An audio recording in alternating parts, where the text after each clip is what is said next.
장교인 여러분 안녕하십니까? 장교양 그것이 알고 싶다의 송재혁입니다.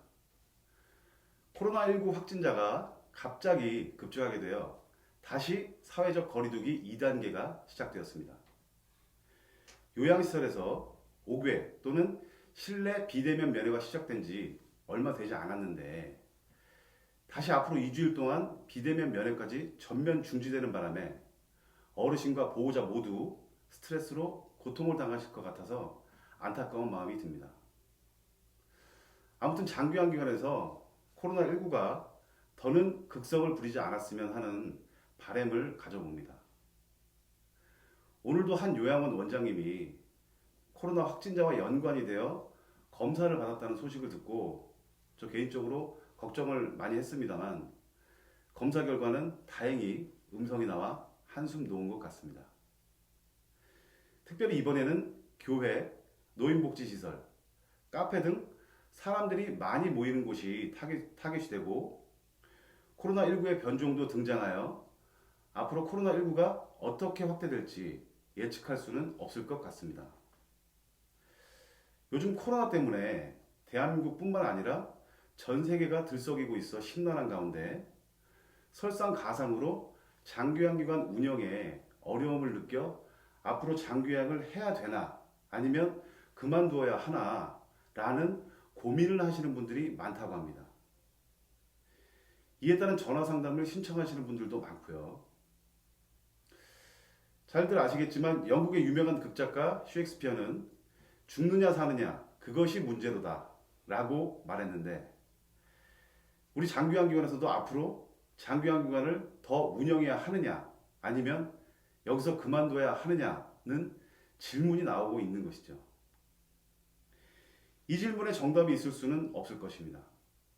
하지만 장교양인들이 왜 그런 고민을 하는가 그리고 장교양 외에 다른 대안이 있는가를 함께 생각해 보셔야 되는 것은 아닐까요?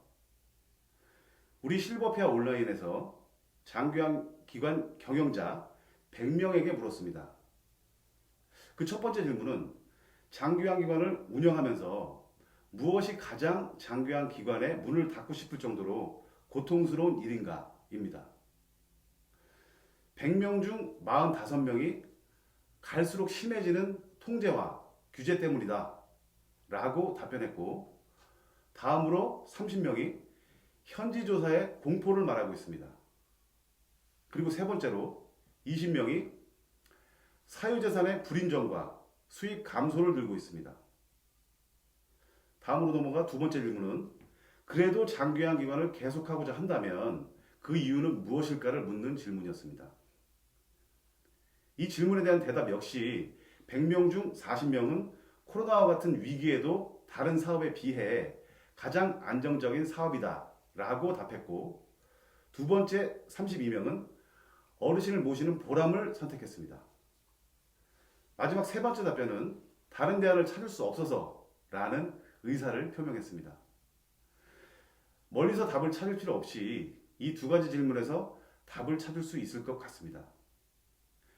장교양기관 운영을 그만두고 싶다고 생각하는 분들은 언제쯤에는 그만둔다는 선택을 자율적으로 하시면 될 것입니다.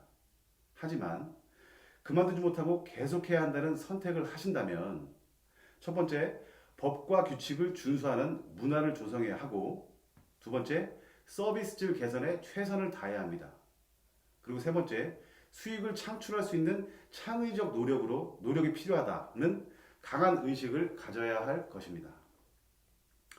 그럼 이 세 가지 방안에 대해 좀 더 상세히 들어가 보겠습니다. 첫 번째, 법과 규칙을 준수하기 위해서는 장교양 관련 법과 규칙이 무엇인지 잘 알고 있어야 하며 이를 준수하겠다는 의지가 있어야 할 것입니다. 장교양 급여 제공 기준 고시나 노인복지사업 안내에 따라 운영을 할 때에 장교양인을 가장 힘들게 하는 법과 규칙을 들어보라고 한다면 큰 틀에서는 첫 번째로 지정갱신제 실시, 두 번째 현지조사 제도 개선, 세 번째 재무회계 규칙 준수, 네 번째 인건비 적정 비율 부담, 다섯 번째 저조한 급여 수가 인상, 그리고 여섯 번째 정기 평가의 6가지를 고민하고 있는 것으로 보입니다. 우리 장교환기관들이 기관을 안전하게 운영하기 위해 꼭 준수해야 할 사항을 조금 더 상세하게 알아보겠습니다. 첫째는 종사자가 입소자를 돌보는 과정에서 발생할 수 있는 각종 사고에 대비하여 전문인 배상책임보험에 가입하셔야 합니다.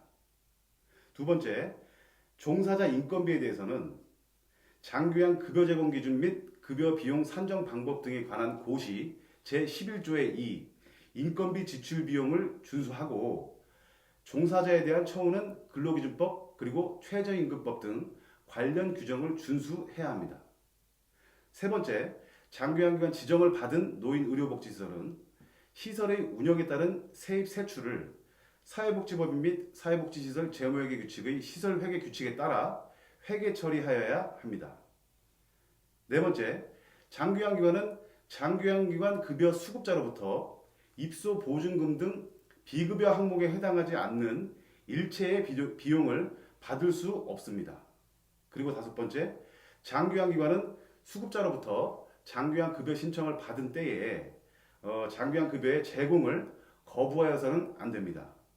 여섯 번째, 급여 유형별로 입소 정원이 정해진 경우 정원 특례를 제외하고는 어떤 경우도 정원을 초과하여 운영을 하시면 안 됩니다. 정원 특례의 경우는 장교양 급여 제공 기준 및 급여 비용 산정 방법 등에 관한 고시 제46조를 참조하시면 됩니다. 그리고 일곱 번째, 장교양기관으로 지정받은 기관들은 사회복지시설 정보 시스템을 이용하여 입소자 입퇴소 보고를 누락 없이 보고해야만 합니다.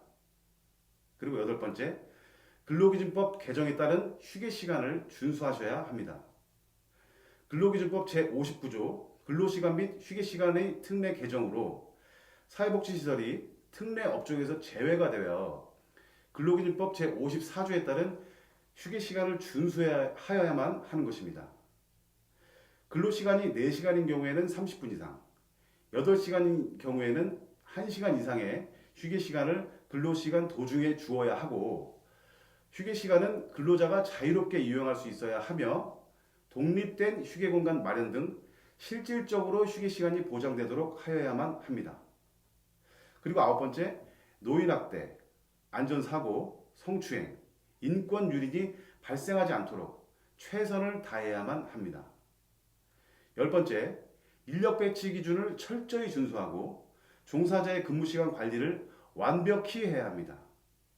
어르신들을 모시기 위해 금품을 주고 호객행위를 하시면 안 됩니다. 그리고 다음, 서비스 질 개선에 신경을 쓰셔야 합니다. 서비스 질 개선을 말하면 먼저 돈이 많이 든다는 생각을 하실 것입니다. 돈을 많이 들이지 않고도 잘하고 있는 기관들을 벤치마킹 해야 할 것이고 종사자의 역량 강화를 위한 교육 또한 게을리하시면 안 됩니다. 보호자분들이 장기환기관을 선택할 때 최우수 평가 등급을 받은 기관부터 돌아보고 기관을 정하는 것으로 알려지고 있는데요. 가급적 A나 B등급을 받을 수 있도록 노력해야만 합니다. 우리 한국백만이클럽은 이미 2009년 첫 번째 평가 때부터 지금까지 회원기관의 평가를 지원하기 위해 다양한 프로그램을 실시하고 있습니다. 현재 한국백만이클럽이 운영하는 홈페이지 www.longtermquality.com을 공개하고 있으니 많이 활용해 주시기 바랍니다. 마지막으로 높은 최저임금 인상률과 이에 따라가지 못하는 급여 수가 인상률에 대한 저수익의 문제를 해결하기 위해서는 기관 운영자분들께서 각고의 노력을 하셔야만 합니다. 정해진 법의 테두리 안에서 장교양 급여 외에도 국가의 각종 지원 시스템을 잘 활용하시는 방법도 있습니다. 그리고 상급 침실 운영 등 장교양 보험법에서 허용하고 있는 서비스를 활용하고 운영 효율화를 통해 비용을 절감하는 방법, 샵인샵의 개념으로 사업자 등록증을 발부받아 기관 운영에 피해를 주지 않는 범위 내에서 수익을 창출할 수 있는 방법들을 찾아보셔야 합니다. 이와 같은 법과 규칙 준수, 서비스 질 향상, 수익 모델의 창출 등의 대안들이 잘 마련된다면 통제와 규제가 심하고 낮은 급여 수가임에도 불구하고 장기화기관 운영을 더 계속해야 하는지 말아야 하는지 하는 투고 or not to고의 고민에 대한 답을 준비하실 수 있을 것으로 봅니다. 다음 방송부터는 이 세 가지 방안들의 구체적인 방법들을 상세히 제공해 보도록 하겠습니다. 오늘 장규양 그것이 알고 싶다 방송은 여기서 마치도록 하겠습니다.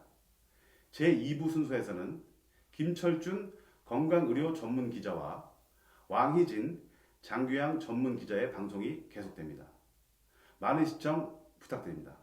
감사합니다.